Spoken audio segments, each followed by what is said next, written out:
This story is brought to you by the month of LURVE. The month of LURVE. Chapter 4. Bonbon checked her reflection in the compact mirror for what have to have been the 13th time. Everything was right. Not one lock of her swirled mane out of place, but the face still felt a stranger to her. Her lips pursed in a grumpy frown that looked all too familiar, then brightened up into a big, genuine smile, a sight she figured not many ponies had ever had the opportunity to see. With a snap, she closed the mirror and put it back into her saddlebags, taking care not to crush the sealed roll of parchment tucked away there.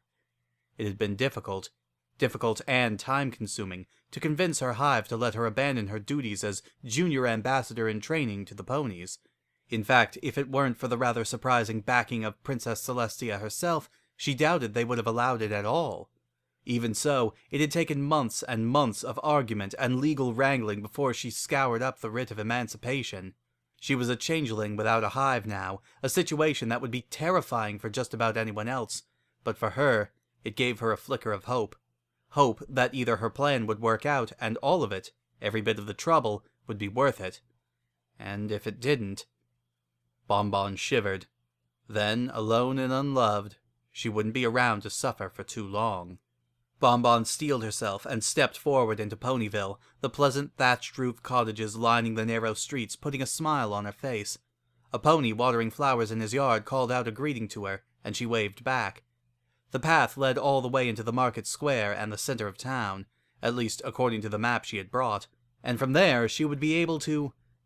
Bonbon froze. Ahead, and coming right towards her, a familiar green unicorn dragged her hooves as she trudged down the street. Her mouth opened, her mind running through the planned conversation she had thought out over and over again. It was then that Lyra happened to look up and catch sight of her, and the unicorn's eyes grew as wide as saucers. She stared as she kept walking, headed for... "Lyra!" Bonbon called out in alarm. With a clang, Lyra walked muzzle first into a street lamp. Bonbon rushed over, worry written all over her face. Lyra had fallen back, sitting on the dusty ground of the street with both front hooves covering her bruised nose. She stared at Bonbon, still unspeaking. "Are you—" Bonbon caught herself, and her face shifted into a smirk that only quavered slightly. Geez, how dumb do you have to be to walk right into a post?" "Bonbon?" Lyra said. Bonbon rolled her eyes. "Of course it's me. Who else would it be?" "What are you doing here?" Lyra's eyes narrowed. "How did you find me?" Bonbon shrugged lightly.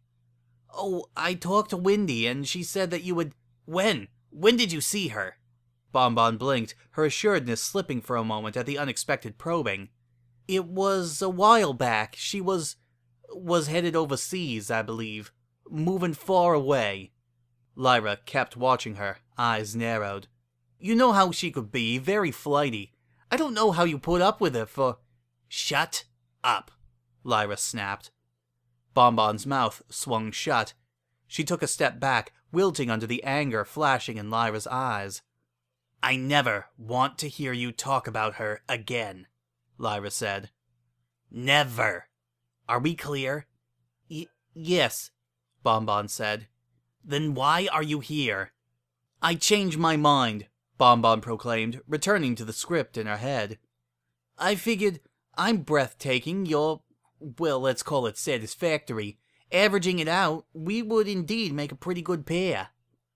"With a few changes, I'm sure," Lyra said. "Well, if necessary, there would be a few things that would improve—" "Forget it." Bonbon's heart seemed to stop beating. Lyra got to her hooves, her muzzle still red from colliding with the lamppost. "We may not have ever officially dated, but I've already spent enough time with you, Bonbon. There's always something." She shook her head. "I hate myself when you're around." "But—" "No. Go away, Bonbon." Lyra turned and started walking in the opposite direction, her hoofsteps sounding as loud as thunder in Bonbon's ears. "Please." Bonbon's words came out as a whisper, but somehow Lyra heard. She halted and looked back, still expressionless. Bonbon stood in the middle of the street, head hanging low, the sorrow and vulnerability on her face a side that Lyra had never before seen. "Then let me change," Bonbon said. For you? The first sound that started Lyra out of her reverie was a muffled clatter of metal against metal. A moment later, a bell quietly dinged, and she could hear something creak open. She stood up, almost falling down again, as one of her back legs had fallen asleep entirely. It had been... Her eyes moved to the clock on the mantelpiece before she realized that she didn't even have a frame of reference. It had been too long of her sitting on the floor, not moving, not even thinking. She kicked out her leg, working feeling back into it while wincing at the pinpricks and odd tingling. More soft sounds echoed in the quiet house. Familiar sounds. Normal sounds. Lyra walked into the kitchen to see Bonbon pulling a metal tray out of the oven. Perched on top of her head was the poofy white hat Lyra had given her as a joke years ago, the one she was wearing when she made her first batch of really good chocolate, and which she subsequently refused to do any baking without. Bonbon paused as she saw Lyra standing in the doorway before her eyes slid away, and she turned back to stirring the gloopy contents of a mixing bowl. Lyra watched for a moment longer, her expression unreadable, before trotting out of the room. She returned a moment later, a small black case on her back. It lifted in her magic and landed on the kitchen table as Lyra pulled a chair out to take a seat. In a practiced motion, she flipped the clasp open and took out her lyre. The melody Lyra plucked out started out awkwardly, a handful of notes hesitantly strung together without much in the way of forethought. She pressed on, the disconnected sounds slowly flowing together into music as she played the first thing that popped into her head. It was only when she looked up to see Bonbon had stopped and turned to watch, tears flowing down her cheeks, that Lyra realized she had been playing Song for Sweetie Drops. Her hooves fell still, the last notes still ringing out. Sorry, Lyra said quietly. No, Bonbon said, wiping her eyes. The awkward silence stretched out between the two. Remember the night before my parents visited the first time? Lyra said. I think you were up the whole night making... Was it peanut brittle? Yeah, because you said your father liked peanuts, Bonbon said. And you stayed up playing music for me the whole time. A fleeting smile crossed Lyra's face. Yeah, and we both fell asleep on the couch the next afternoon and missed picking up Mom and Dad at the train station. They loved you, though. Couldn't believe that someone as responsible and professional as you would put up with a mare like their daughter.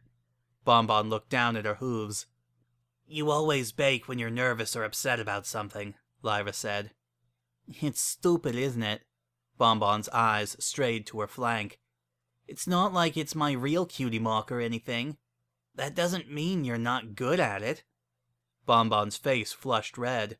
When you ate my first batch of chocolates, you were sick for a week. More like a day, tops, Lyra said, smiling again. And look at you now.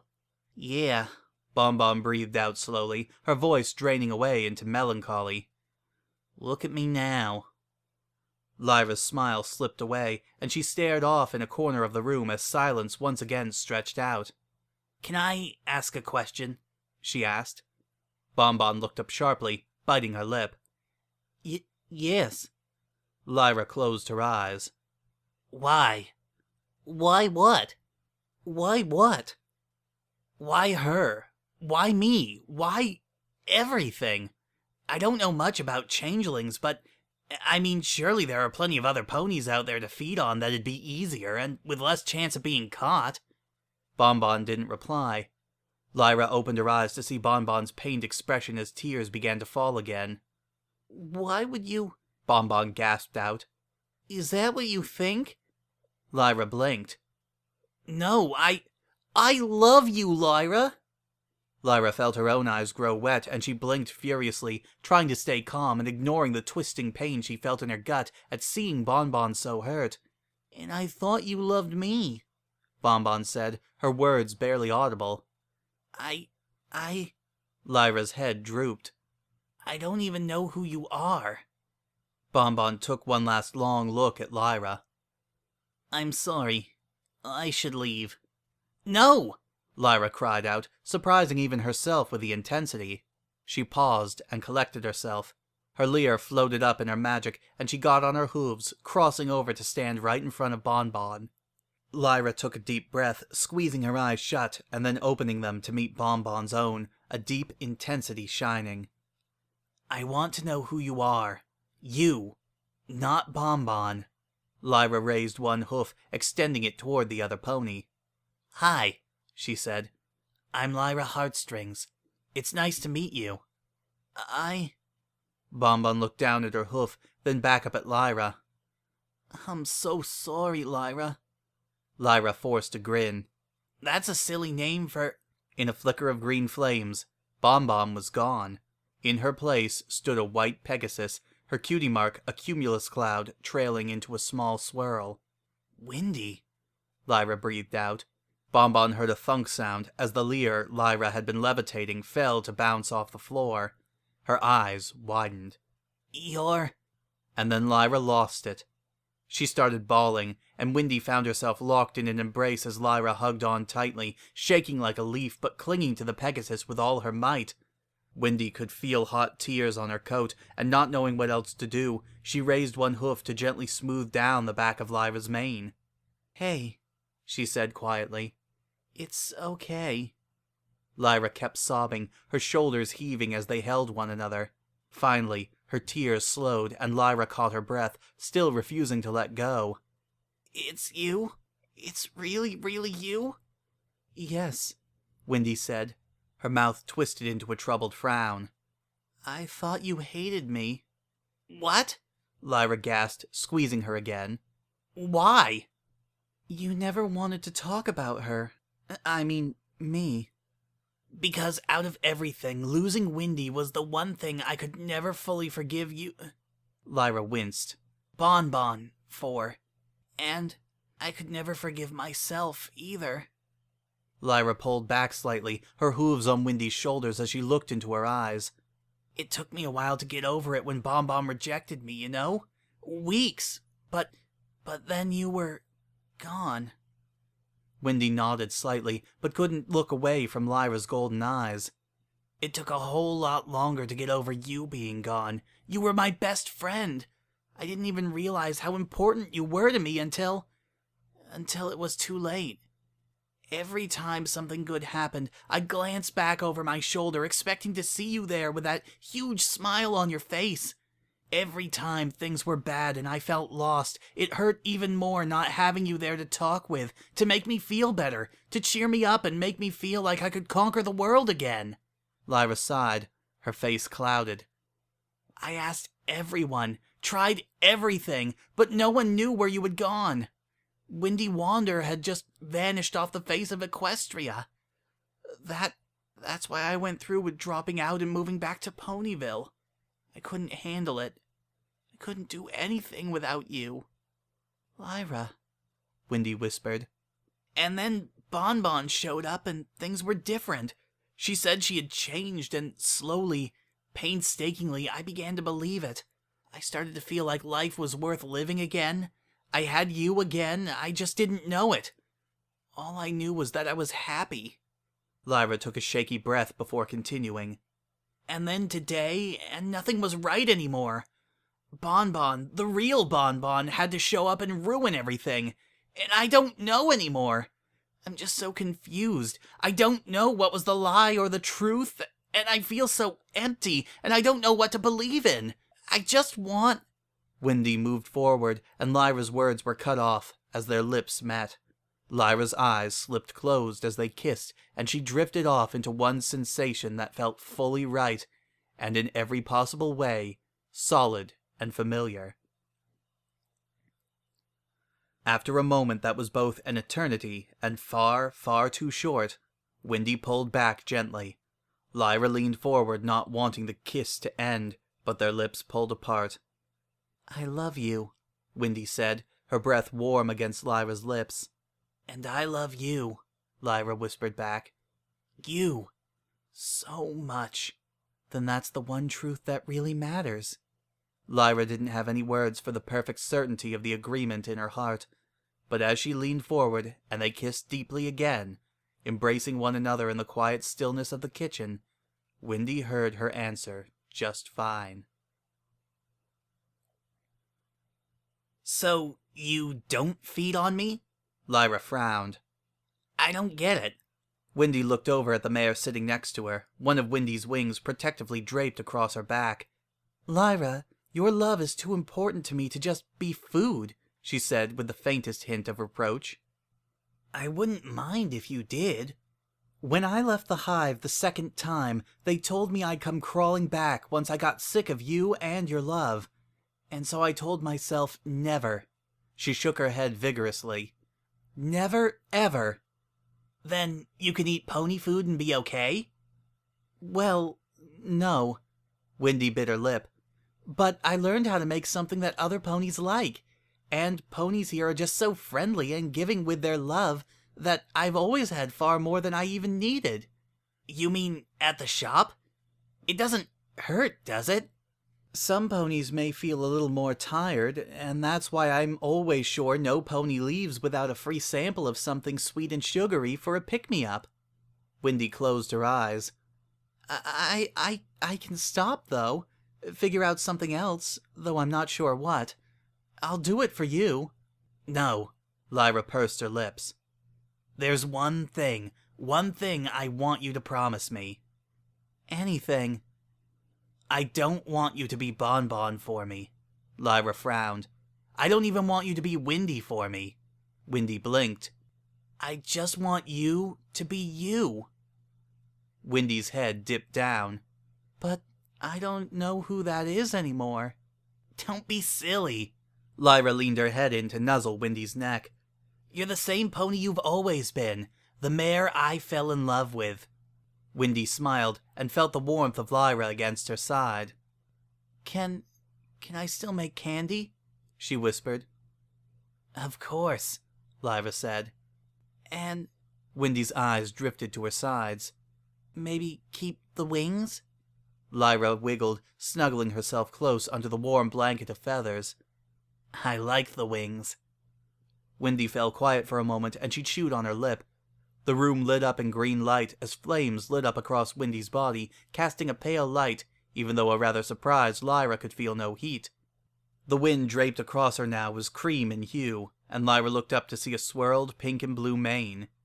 You don't have to do that for me, she said. Wendy smiled.